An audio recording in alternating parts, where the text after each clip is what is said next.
Hola a todos y bienvenidos a este episodio de Desde Cero. Y hoy vamos a hablar de Bitcoin. Y Abraham y yo estamos bien emocionados por este nuevo formato, así que empecemos. Abraham, ¿qué te parece empezar con qué es Bitcoin? Pues bueno, empecemos explicando la parte más básica de Bitcoin y justo les voy a empezar a compartir mi pantalla. Y hay que entender Bitcoin como dos cosas. Bitcoin, la red, y Bitcoin, el activo. Como vemos en esta diapositiva, Bitcoin con B grande es la red y Bitcoin con B minúscula es el activo. ¿Cómo podemos hacer una comparación con otras redes y activos? Por ejemplo, SPAY es la red y el activo es el peso mexicano. ACH en los Estados Unidos es la red para enviar dinero y el activo es el dólar estadounidense. ¿Por qué es importante esto? Porque cuando hablamos de Bitcoin, la red es el protocolo que ahorita vamos a hablar, y cuando hablamos de Bitcoin, el activo es eso que puedes comprar y vender en cualquier exchange o en diversas casas de cambio. Una cosa muy importante es entender qué es la red de Bitcoin, Lalui. ¿Qué es la red de Bitcoin? La red, la red de Bitcoin es una cadena de bloques en donde una transacción está ligada a la otra. Y como su nombre lo dice, son bloques que se crean cada 10 minutos y es inmutable, es inhackeable, o al menos nadie lo ha podido lograr porque necesitas todo el poder computacional del mundo y más que eso. Y es un lugar en donde quedan todas las transacciones que se han realizado en la blockchain. Exacto. A final de cuentas es una red descentralizada, sin fronteras. Todo mundo puede entrar. Es de código abierto. Es importante porque no cierra ni abre. Opera las 24 horas al día durante 7 días de la semana, los 365 días del año. Hay redes que abren y cierran. O sea, hay momentos en tu banco donde no puedes mandar dinero porque la red está cerrada. Eso es Bitcoin como red. Y el Bitcoin como activo es muy importante porque es un dinero escaso. Es el único activo en el universo que sabemos cuánto va a haber en la historia. Y esos son 21 millones de Bitcoin. Y ahorita vamos a explicar un poco más de por qué 21 millones, pero solo piensa en esto. Piensa en un activo que sepas cuántos va a haber de aquí al final de la historia. Es imposible saber. Si yo ahorita saco un billete de 500 pesos mexicanos y lo rompo, nadie sabe que desapareció y no sabemos cuántos hay en circulación. Sí, y algo que es súper importante es que Bitcoin es un activo deflacionario por naturaleza. ¿Y qué significa? Que va a haber algo limitado. Y un inflacionario es que siempre va a haber más emisión. Entonces, además, Bitcoin, si se pierden Bitcoins en carteras, etcétera, van a ir bajando. Entonces no va a haber 21 millones. Por ejemplo, Satoshi tiene 1 millón de Bitcoins y nunca los ha movido. Probablemente ya estén perdidos. Entonces, eso hace que aumente de valor y prácticamente se rige por la ley de la oferta y la demanda. Ahorita vamos a explicar un poco más de quién es Satoshi y déjenme contarles esto de cómo vamos a llegar a 21 millones de activos de Bitcoins. Decimos en Bitcoin y en cripto que el código es ley y la política monetaria de Bitcoin está impuesta en el protocolo, que ahorita les vamos a contar un poco más de eso. Uno de los elementos más importantes de esta política monetaria es algo que se llama el halving. Esto quiere decir que cada 10 minutos se produce un nuevo Bitcoin. ¿Ok? Cuando se genera un nuevo bloque, se produce un nuevo Bitcoin. Un minero, cuando produce estos bloques, que vamos a hacer después un video y un podcast explicando qué es la minería, ahorita solo tienen que entender que son computadoras que están invirtiendo energía eléctrica y que como recompensa de esa inversión generan bloques. Esos bloques tienen transacciones y son recompensados con nuevo Bitcoin emitido. Cuando Bitcoin empezó, la recompensa eran 50 Bitcoin. Cada 10 minutos se emitían 50 Bitcoin. Después de 210,000 bloques, en lugar de emitir 50 Bitcoin, esta recompensa se cortó a la mitad directamente. Entonces, esto quiere decir que cada 210,000 bloques, en el bloque 210,000, en lugar de tener una recompensa de 50 Bitcoin, ahora era de 25. ¿Y cómo son 210,000 bloques? Si en promedio un bloque se produce cada 10 minutos, Esto querría decir que son 2.100.000 minutos. Si lo dividimos eso entre 60, lo pasamos a horas, son 35.000 horas. Si lo dividimos entre 24, para pasarlo a días, son 1.458 días. Y si lo dividimos entre 365, son 3.99 años. Entonces, en el código de Bitcoin dice que cada 210.000 bloques, esto pasa, esta recompensa se parte a la mitad y en promedio debe pasar cada 4 años. Sí, o sea, básicamente el dato es, como dice Abraham, el dato exacto son 210.000 bloques. Si tú estás platicando con tu familia y quieres dar el dato más amigable, di que prácticamente cada 4 años pasa esto. ¿Y por qué es importante esta reducción en la emisión? Como estamos viendo aquí en pantalla, esto es completamente transparente en el blockchain y podemos ver cómo la generación de nuevo Bitcoin fueron 25 Bitcoin. Y si nos vamos un bloque anterior, en el bloque 210.000 fueron 25 Bitcoin. Si nos vamos un bloque anterior, la generación de Bitcoin son 50 Bitcoin. Magia, ¿no? El código parece magia. Pero ¿por qué esto es importante? Imagínate que los mineros están invirtiendo $50,000 para generar un nuevo bloque y generan 50 Bitcoin. Esto querría decir que cada Bitcoin debe de costar al menos $1,000 para que los mineros sigan haciendo esta tarea. De un momento a otro, la recompensa se parte a la mitad. Los mineros, imaginemos que siguen invirtiendo los mismos $50,000 y ahora son recompensados con 25 Bitcoin. Esto querría decir que la única forma en la cual los mineros deberían de o podrían seguir haciendo su trabajo de una forma económicamente sustentable es que el precio de Bitcoin al menos se doble. Y esto no lo decimos para especular con el precio y decirles que compren para nada. Nosotros siempre vamos a buscar que ustedes entiendan, pero es importante entender porque es un shock a la oferta en Bitcoin. Se reduce la oferta con la misma demanda, entonces el precio ha tendido a subir durante todos los halvings que han pasado en la historia. Aquí en esta gráfica que estamos mostrando, veamos el halving de 2016. El precio de Bitcoin antes del halving era de más o menos $600.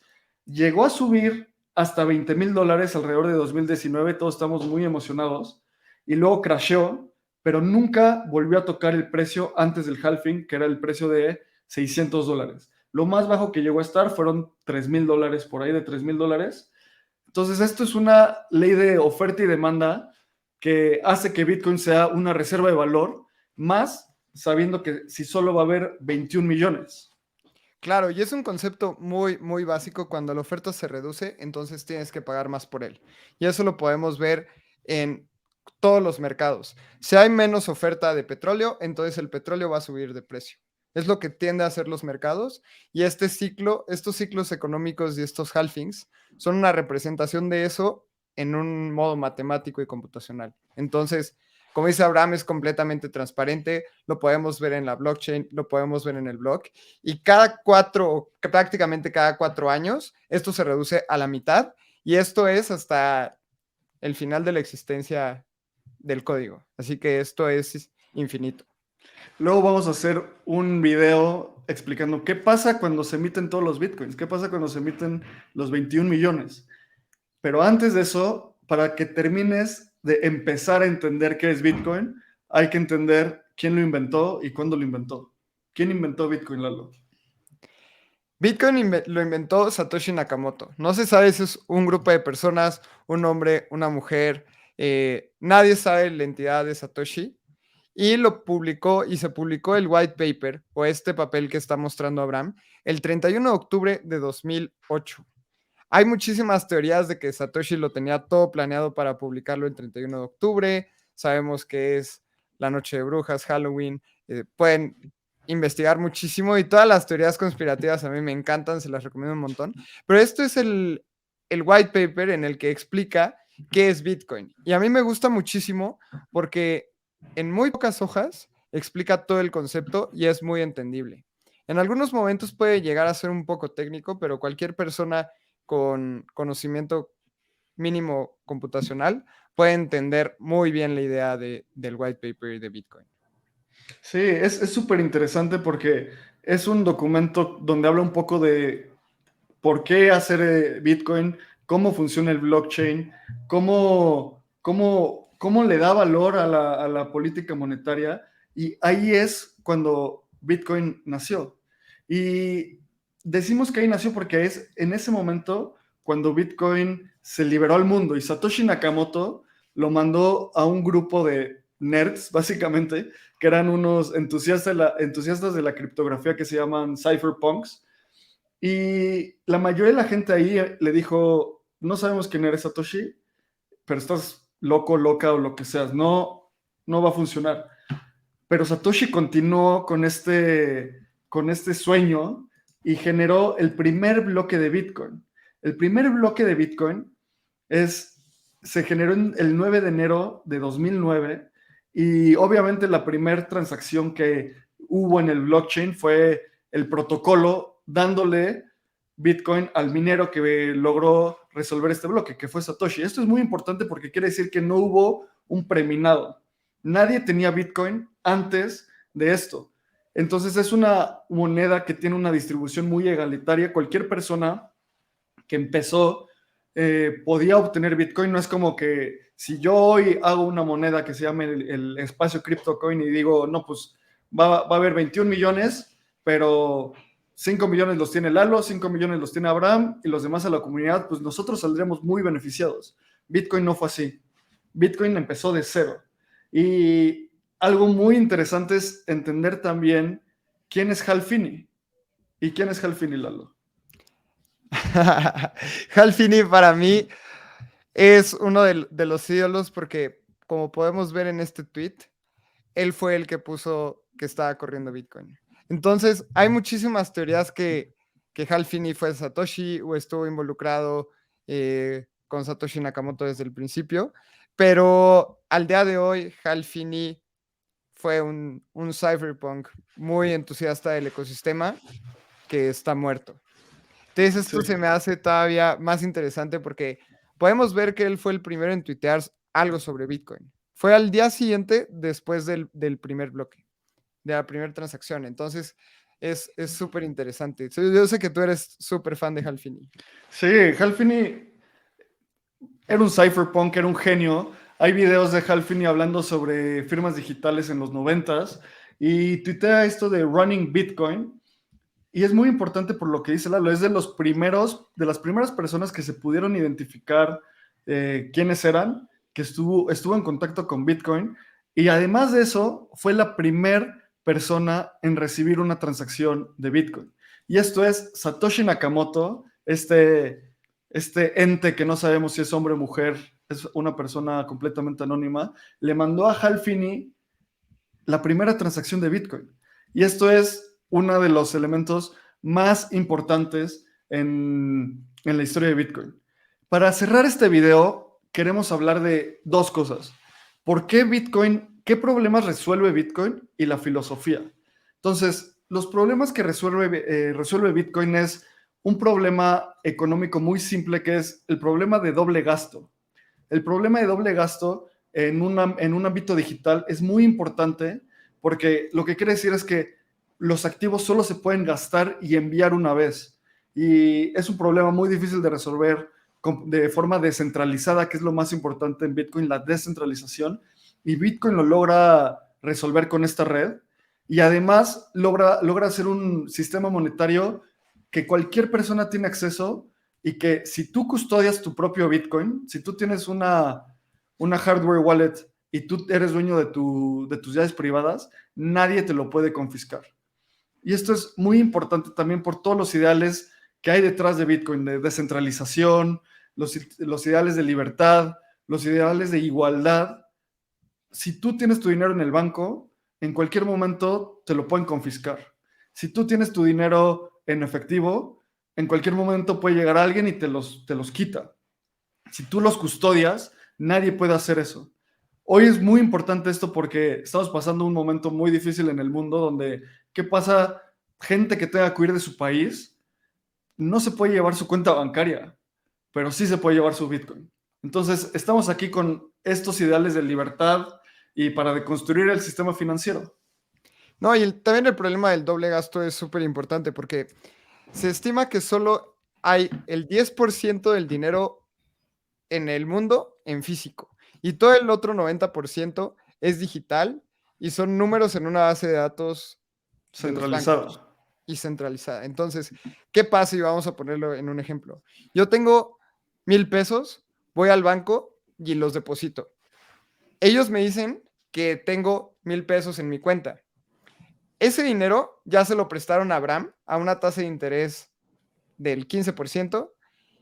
Entonces, Abraham no lo paga, pero aún así el banco agarra dinero de otra persona y me lo da a mí, porque yo tenía mis 1,000 pesos. Entonces, eso es un gran problema porque no hay el suficiente dinero en el mundo para proveer a toda la gente que dice tener dinero en el banco. Exacto. Y para concluir, algunas cosas que tienes que recordar siempre es Bitcoin, la red es una red descentralizada que todo el mundo puede acceder y de código abierto. Bitcoin, el activo, es el único activo en el universo que sabemos su oferta. Ni siquiera el oro o el petróleo sabemos su oferta. De repente llega, en cosas como el oro llegan empresarios como Elon Musk que dicen que van a minar asteroides. Entonces, no sabemos cuánto acceso al oro tiene el humano. Bitcoin solo va a haber 21 millones. Es deflacionario por el halving, cada 4 años se reduce la emisión y por eso tiende a apreciarse.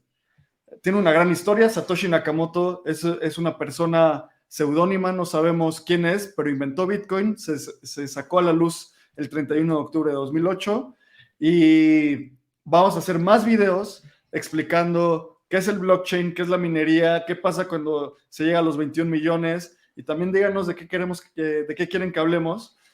Estas son las nuevas secciones de Espacio Cripto, que es desde cero, Bitcoin desde cero. Nos pueden seguir en Twitter como AbramCR, Lalo. A mí como @LaloCrypto. Síganos también en redes sociales de Espacio Cripto. Estamos como espaciocrypto.id. Y escúchenos en Spotify. Sacamos nuevos episodios todos los lunes. También tenemos un en vivo todos los lunes a las 7 de la noche en YouTube, Twitch y Twitter. Y también tenemos estos nuevos videos desde cero explicando conceptos básicos del ecosistema cripto. Así que nos vemos en el próximo video.